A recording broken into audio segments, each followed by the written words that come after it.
Siamo andati fuori budget su tutto, proprio su tutto. Vedo che i prezzi sono molto lievitati. Non si può vivere più, cara. Diventiamo sempre più poveri, non sappiamo cosa dobbiamo fare e vediamo un po' che il governo cosa ci offre adesso.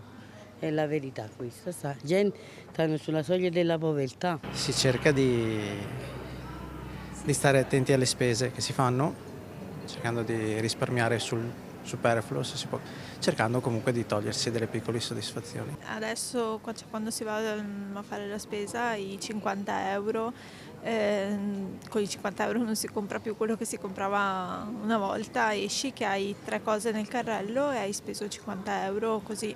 Sì, ma tutto, qualsiasi cosa non ha più il prezzo di una volta.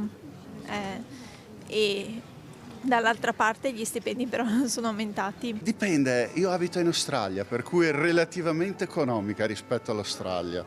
Dipende, immagino che sia tutta questione di potere d'acquisto. Io vengo dalla Puglia, quindi la differenza è enorme tra giù e su. Secondo me è molto importante anche l'educazione all'acquisto, oltre a mantenere dei prezzi che siano adeguati agli stipendi, perché gli stipendi sono bassi rispetto ai prezzi che ci sono fuori.